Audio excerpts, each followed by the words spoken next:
The Clemson Tigers should be considered favorites to win the national championship this year. Overreaction?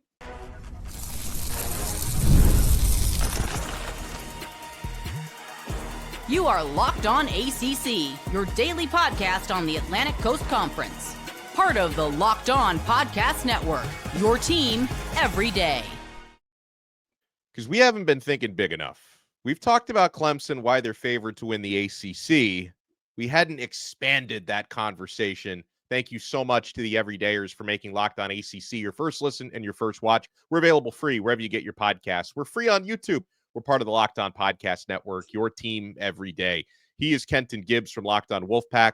I am Alex Donno from Locked On Canes. Today's episode is brought to you by Monarch Money. Take control of your finances with Monarch Money. Use code LOCKEDONCollege at monarchmoney.com for 50% off your first year. This loaded episode of Locked On ACC. The ACC spring meetings start today. What's number one on the agenda? It's a lot different than the agenda from last year. We'll tell you why. Take a look at the way too early post-spring rankings in college football, where the ACC sits in that. But first and foremost, KG, so CBS Sports, they published their own batch of overreactions for ACC football coming out of spring practices. Am I overreacting to say that the Clemson Tigers, and let me give you a stat to back this up, all right?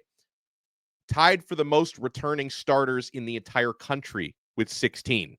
Won the ACC last year. They fell short against Texas in the college football playoff, but they reinforced their defense, bringing in Tom Allen as the new DC. Dabo Sweeney brought in a handful of transfers. What? And Cade Klubnik is back, and a ton of offensive and defensive talent are back. I think Clemson can go all the way this year. That is not inaccurate at all. To think that they can go all the way this year, I think is going to be one of the more bland vanilla takes when everybody starts to actually get serious about next season. It's going to be one of the most bland takes that there is. I have talked about, hey, I was wrong about Cade Klubnik. He has developed in a way that is flatly amazing coming down the stretch of last season. You combine that with a receiver room that is immensely talented and only getting older, only getting more experience, only going to know the playbook better. I remember the freshman, I believe it was Wesco, they said, oh yeah, he's supremely talented, but once he learns the playbook, I'm like, wait, what do y'all mean once he learns the playbook? That alignment and assignment are the first two things that you need to get you on the field. Do you know, I played football for NC State at the ACC level. Do you know how good you have to be to skip those two fundamentals, knowing alignment and assignment? Do you know how talented you have to be where it's like, you know what? You may not know the two fundamentals, but damn it, we'll throw them out there anyway. So you throw guys like that in, and you're saying they get a year older. You throw in one of the most coveted DCs in all of America in terms of Tom Allen, with a defensive line that is returning a ton of talent, multiple guys who are projected to be, at worst, mid-first round picks. And you think that this team is not primed to at minimum, I'll tell you this much. This team is so good, if they went to the playoff and lost first round, people would look at them and say that's a disappointing season.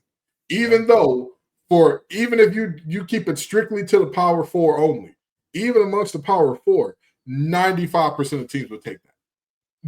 There's a vast majority of teams. If you say, I guarantee you will go to the playoff, you'll just lose in the first round. How you feel about it? Clemson is one of the few teams that is so good going into next season, they would gladly say, no deal. Close the briefcase, send it back. So it's not an overreaction. It's like a lukewarm reaction. And Clemson, their odds on FanDuel.com to win the national title are 8th in the country, which is, I mean, you're telling me there's a chance. That's not bad. So in terms of betting odds, Texas and Ohio State are tied at the top, plus 600.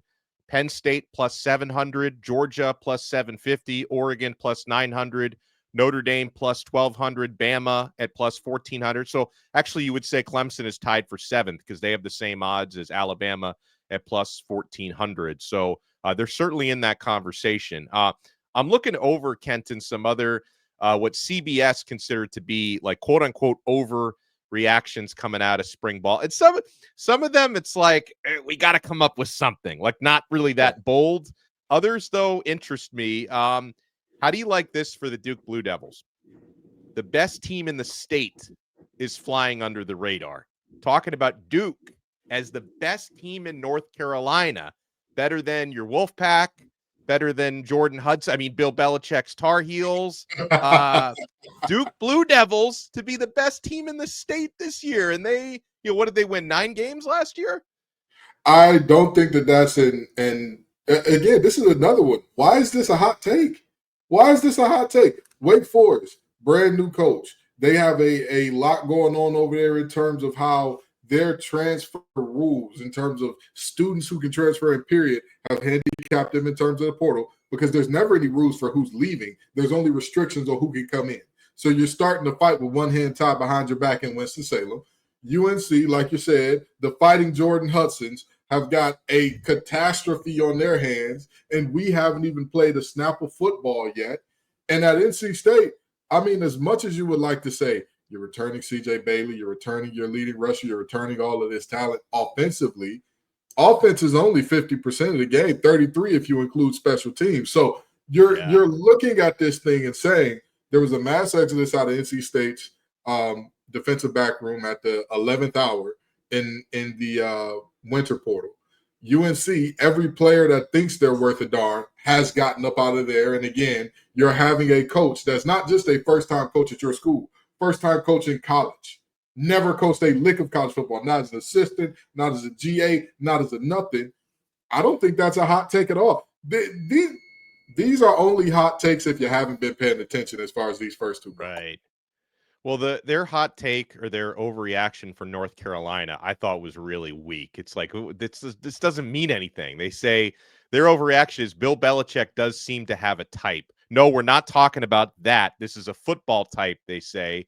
And they talk about how 37 players in the transfer portal who committed to UNC, 15 of them are 6'4" or taller, and 9 of them are at least 300 pounds. So that was like that. That's their overreaction. Is Bill Belichick likes big young men to play on his football like that? Let me give you an overreaction on Belichick, Kenton. And I don't know, you might tell me this is not an overreaction, but my overreaction is, despite the fact that North Carolina has one of the easier schedules in the ACC this year, and despite the fact that they hired the most decorated NFL head coach of all time, I don't think that team's going to be bowl eligible this year. I think they're going to win 5 games or fewer. That's my overreaction. That's an overreaction right there. That's good call. Why the heck not? Because it seems like since Bill Belichick took the job, he's more concerned with trying to sell his book and put out all the fires surrounding his girlfriend. And he was at a beauty pageant, like she was the second runner-up in the Miss Maine beauty pageant, and he was in it. That might have even been a fake story. I don't know if that was like The Onion or something, but I saw something about that. And how can you focus on football if you're there in UNC? We talked about that last week. They won 6 games last year. I don't think they'll win 5 this year. I keep asking, and nobody seems to have an answer for me. The Patriot way has not been successfully replicated anywhere. Not a single one of Bill Belichick's disciples has successfully duplicated. And by successfully duplicated, I don't mean won a Super Bowl. Here's a very interesting fact about his all of his proteges and whatnot, and everybody that's from his direct coaching tree. They have the worst record of any head coach coaching tree in the NFL. Yep. And you're telling me that you're going to replicate that at a lower level and it's just going to work out, when the whole thing about the Patriot way was everybody's going to come here and be a pro. We're going to get discounts because people know they can come here and win. To a university that has never done a high volume winning, that is an overreaction, Donno.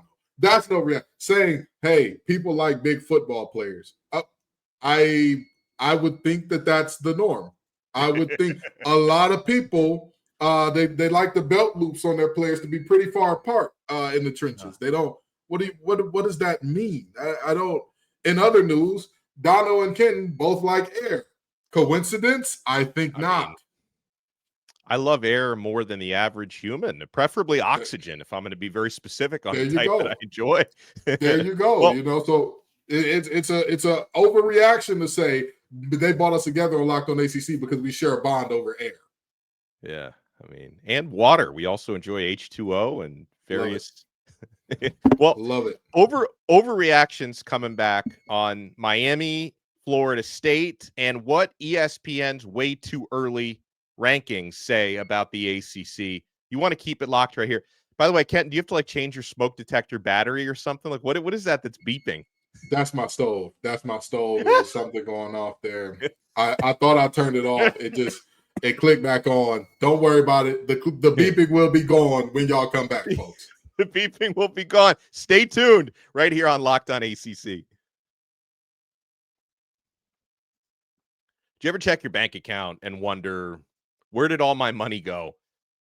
Between dining out, online shopping, entertainment, it's easy to lose track. That's where Monarch Money comes in, your personal CFO, giving you full visibility and control over your finances. Monarch Money isn't just a budgeting app. It's a complete financial command center.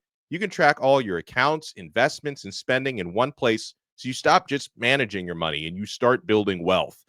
I have done such a better job budgeting since I started using Monarch Money because I realized how much I was overspending on stuff like all the extra streaming services. I don't use all of them at one time, and how much I was spending on food delivery. Now I budget smarter and I save more, and it's easier to manage money with your partner. That's smoother than ever. You can track shared and personal accounts, set goals, stay on the same page without the stress. Take control of your finances with Monarch Money. Use code LOCKEDONCollege at monarchmoney.com for 50% off your first year. That's monarchmoney.com, code LOCKEDONCollege for half off your first year.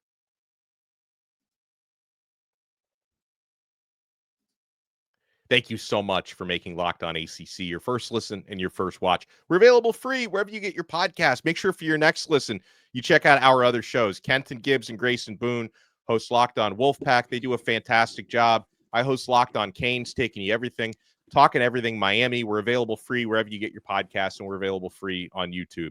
All right, so how about this one, Kenton? This is another one of the CBS Sports overreactions. They say the Seminoles, the Florida State Seminoles, have a path back to ACC title contention. They say wholesale changes to the depth chart and coaching staff have taken Mike Norvell back to a rebuilding status for the second time in Tallahassee, but the success of 2023 and the lessons learned from 2024 should make the climb a bit easier as he looks to guide Florida State back to ACC title contention. So, obviously Mike Norvell addressed a lot of stuff on both sides of the football, new offensive coordinator, new defensive coordinator. In fact, he seems to be giving an unprecedented amount of offensive control to Gus Malzahn to run his offense, because Norvell has been historically a play caller. Go out and you grab Thomas Castellanos from Boston College. They bring in other talented players. They have a top 10, top 8 transfer portal class. But, how quickly can you turn 2-10 into, enough wins, probably 9 at least, to contend for an ACC championship? Can that happen in 1 year? No, it cannot happen in 1 year. 2 to 3, yes. After this year, I think that they could be, if they build in the right way and they build for a long-term sustainable plan, they can be. My problem is it feels like there's a shock to the system without long-term infrastructural planning going on there.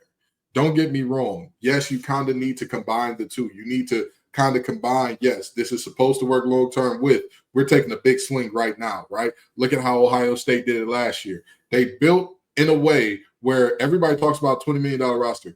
A vast majority of that $20 million was spent on guys that were already there. So they built in a way that is like, hey, we want the guys who are here to stay here and to be good here. But going forward, right now, we need to take a big swing for guys who are going to put us over that edge, give us the ability to win those big games and whatnot. And so Florida State is at that moment where they're like, all right, we've done all of the rebuilding. We've done all of the stripping down to the studs. But after you're done stripping it down to the studs, you've got to build back up, or else you're just stuck with a foundation and a bunch of wood. No, you got to put a house around that thing, and that's not done overnight. So I think they're 2 years away. I don't think they're they're back in ACC championship contention this year. But next year, if they play their cards right, they can do that. How about this for an overreaction? And I know Seminole fans will be all over my comments.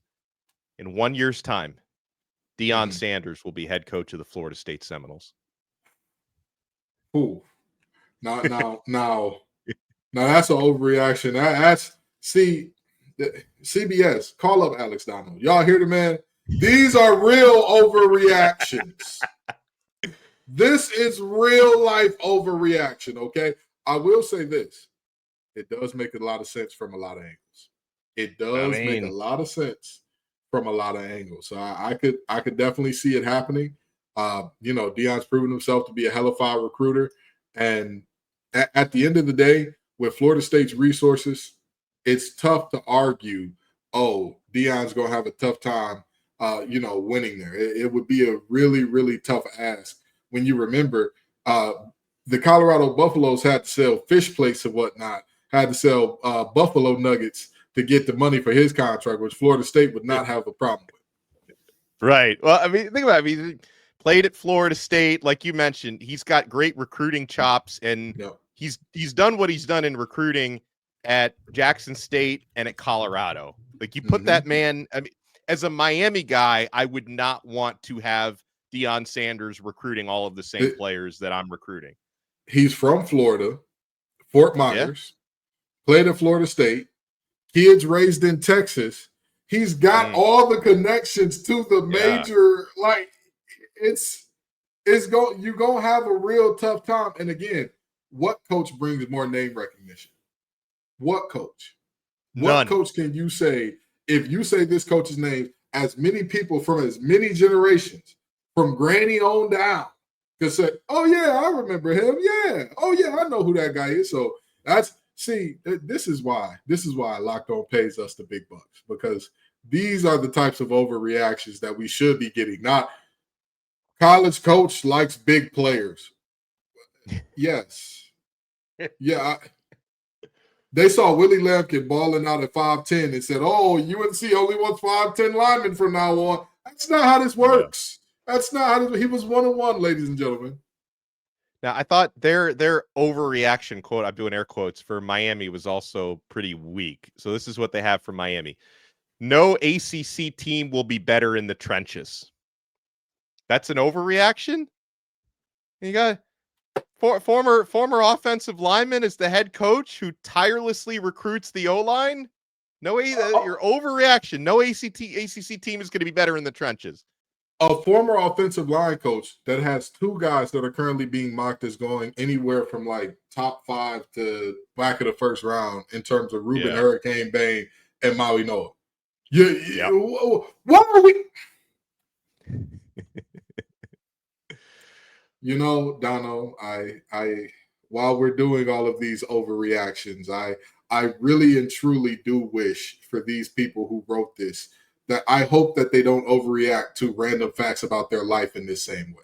I really and truly don't, because this is, of course, they're going to be good in the trenches. But what are we looking at here? What are we talking about? A former offensive lineman who's a former offensive line coach who has built and cut his teeth on, I want big backs, I want physical running, I want downhill. That's who I want to be. Yeah, of course, they're going to be good in the trenches. This is just... what's next? Georgia Tech is going to be in a major metropolitan area playing football next year. Well, let me give you a couple just to help them out here. I'll give you a good and a bad, a positive and a negative overreaction. If you wanted to go positive overreaction, you could say, hey, Carson Beck is going to throw for over 4,000 yards, and he's going to follow in Cam Ward's footsteps to become a number 1 overall pick. Because guess what? A year ago at this time, if you were to poll 100 NFL general managers and say, hey, who's more likely to be the number 1 overall pick in the 2025 NFL draft, Cam Ward or Carson Beck? Probably, I don't know, 75 or more would have said more. Would have said Carson Beck would be more likely, right? Yeah. So, I mean, absolutely. And see, that's an overreaction. That's an overreaction. To say, Miami's now going to be transfer quarterback factory, and they're going to pump out double back-to-back number 1 picks like Lincoln Riley back in the day. That's an overreaction. That's what I like. That's now, not this. let me give you a negative one, okay? And like I haven't heard the clip yet, but I was told today that Danny Cannell, who doesn't exactly love Miami, a former Florida State guy, quarterback from South Florida. I don't think Miami offered him, so he's been bitter to this day. I heard he said on the Cover 3 podcast that Miami won't be bowl eligible this year. That they're gonna lose more than set. That's an overreaction. That's an overreaction. Shout out to Danny. And you know what? That's why I like Danny Cannell, because whether or not he's right or wrong, at least he takes the big swing. At least he takes the big swing. I think that he's a guy that puts out some big opinions, oftentimes wrong. But you know what? At least it's a big opinion, not this tiptoeing around. You're missing the calling of this here challenge. But I will say, I can see a world where the 5 and 7 thing happens before I see a world where Carson Beck goes number 1 overall. I think that this draft is too talented. I think this draft is too talented. I think only because this draft is too talented, I do not see a world where Carson Beck works his way up to number 1 with his injury history and with his physical limitations. It's not even about like, hey, who is he as a human being and all that. I'm sure he's a fine enough young man and whatnot. But just physically, when you think about number 1 overall picks, they have to have something where you're like, that kid's a freakazoid because of this. I don't think he has that. Now, I want to get into a couple things here on so ESPN released their post-spring practice way too early top 25, right? I think we talked about their pre-spring one a couple months back, all right? Now, here's where they have ACC teams ranked. They've got Clemson at number 2. So a lot to unpack with that. They have SMU at number 15. And I think the only other one that they have in there is, 2 more. At least they have Miami at 21, Louisville at 22, and that's it for the ACC. But how about this one? And Kenton, this falls into the overreaction thing. Let's do number it. 1 in the country. I thought their number 1 would be, maybe Ohio State to repeat. They still have Jeremiah Smith after all, who would probably be the best receiver in the NFL if he were in the NFL right now. Their number 1 in the country are the Penn State Nittany Lions, Drew Allar and company. Why do we do this every year? Why do we keep playing this game?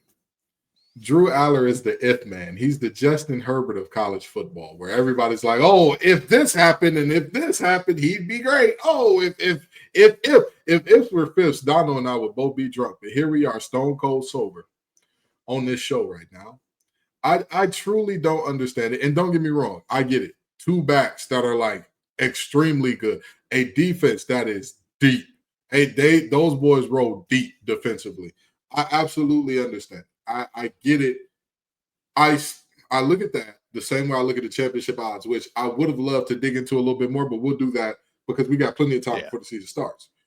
I don't understand how all these teams with unproven quarterbacks or quarterbacks that we have seen be mid, quarterbacks that we have seen, the lights are too bright, all of a sudden those guys are good.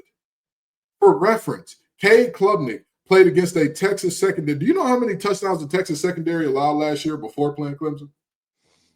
I don't know. All season. Give a guess. I don't know, 15? 4.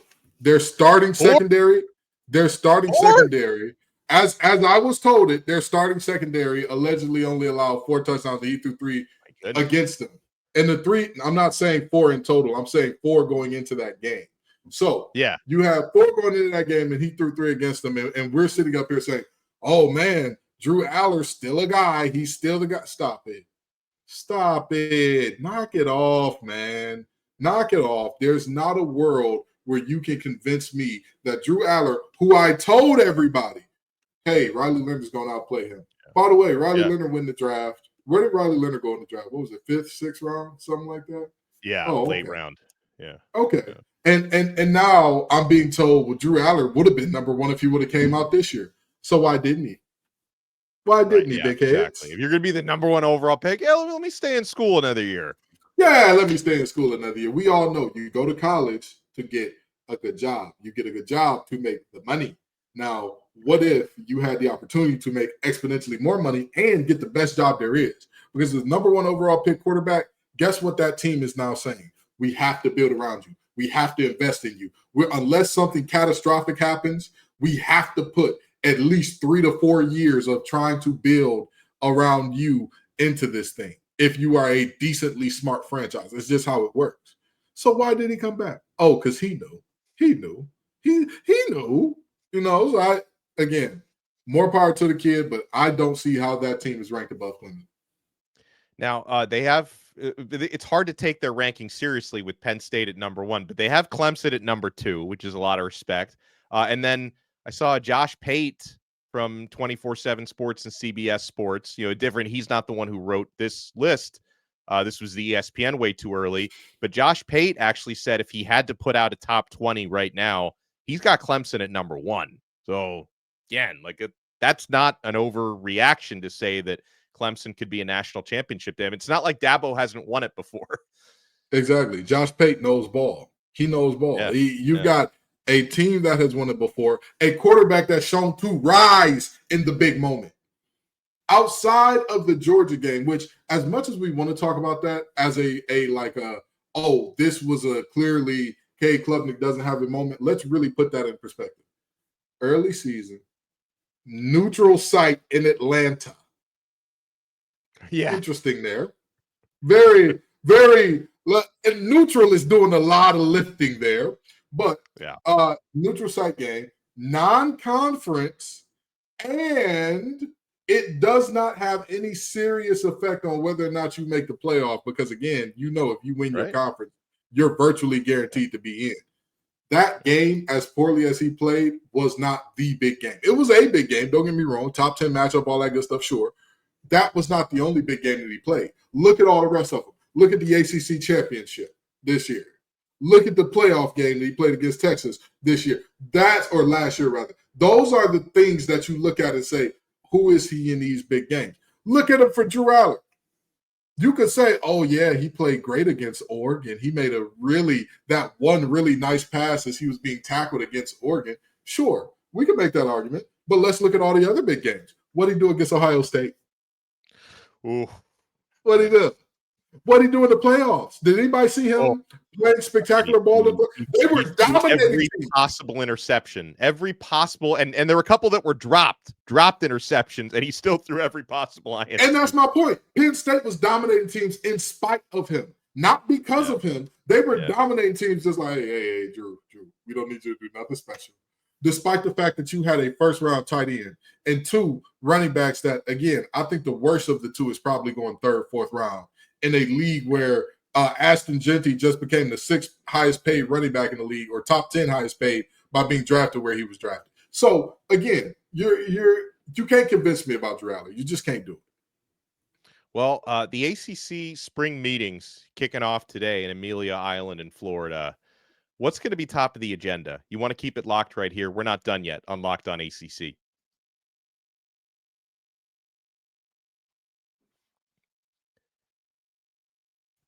Kenton, I was reminiscing through headlines from the ACC spring meetings from a year ago, and the only thing anybody was talking about, and the meetings were super awkward because legally there was only so much that they could say publicly about the lawsuits, right? A year ago at this time, a couple months ago, Florida State and Clemson were suing the ACC. The ACC was suing them back.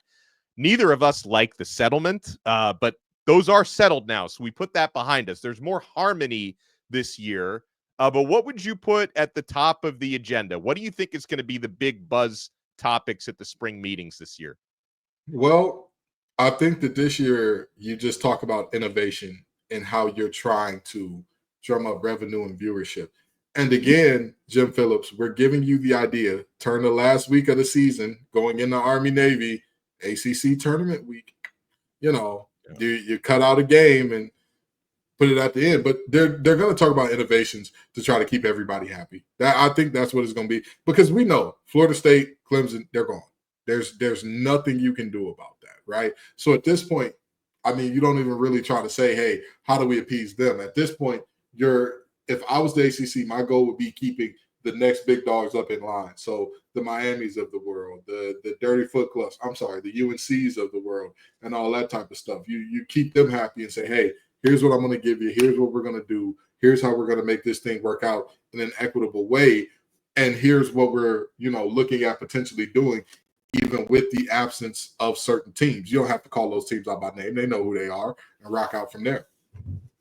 Yeah. I think another big topic, and I don't really know what they can actually do about this, because again, the ACC doesn't have much leverage here. But if I were, a conference athletic director, university chancellor, president, I'm going to want to know, like, hey, is this proposed new playoff deal? Is this set in stone that it's going to be 16 teams, but we only get 2 auto bids, and the SEC and the Big 10 get 4 apiece? Like, is there any more room for negotiation here? And Charlie Baker, the NCAA president, is actually scheduled to be on hand, and I know that that's going to be a big time question for him as well. So, I mean, I would love to know. But again, at the end of the day, Kenton, I think what's being reported is probably pretty similar to what we're going to get. I think we're going to get 16, which, is between 14 and 16, it's splitting hairs, in my opinion. I think the sticking point are the auto bids, that you are locked in with 2 auto bids. Is there, any way to bring that to the negotiating table? Absolutely. I mean, that's, to me, the argument should be, well, can we do everybody gets 3 and then kind of go from there? Because, right. I mean, it's not even an argument about, who deserves to be there and who doesn't. It's simply an argument for fairness. If we talk about every league getting, if we talk about every league getting 3, last year that would have meant that Clemson was in, SMU was in, and guess who else gets in, Donno? Your Miami Hurricanes. Miami. Third team in. So, it'd be a very worthwhile argument to say, hey, I think that we should be doing 3 apiece here, because with all due respect, if they want to take their ball and go home, let them. Yeah. But I think that there's a lot of value and a lot of credence to saying, hey, why don't y'all want to play real ball? If y'all teams, if we give everybody 3 and keep the same amount of at-large bids, that means that we could have a world where if your teams earn it, you could have 6 bids. 6. If your teams earn it, if your teams go out there and dominate, you're looking at up to 6 bids. What's the problem? What more do you really need? Why are we guaranteeing anything? To me, I can already tell you. Yeah, I can already tell you what Lane Kiffin would complain about. That, hey, we have so much tougher our schedules. The way you're going to let the ACC sneak a couple of extra teams in when they're playing against Wake Forest, and we're playing against LSU and we can't get a spot. That's what's going to be the complaint. That's why they think they need the 4 auto bids. How'd that work out for South Carolina? Oh, not so well. What about Bama? Had to work out well for them, right? No, did not work out so well. Well, no, you know what? I'm looking at this wrong. What about the team that beat Bama, Oklahoma? It worked out well for them in the bowl game. Right? No, it didn't. That didn't work out well for them. Oh, but I thought they played in different leagues, Don. I thought, and we obviously know when you say different leagues, the SEC is the top league. So, what are we doing here, man? What are we doing? Again, I am all for splitting this more evenly, because, again, this does not strip your conference of the ability to have more bids. It doesn't. Right. This doesn't strip your conference of the ability to have 4 bids. But again, when we get to adding 5th, 6th, and 7th teams from a conference, what are we doing? What are we doing? You cannot, I don't care what year you're looking at.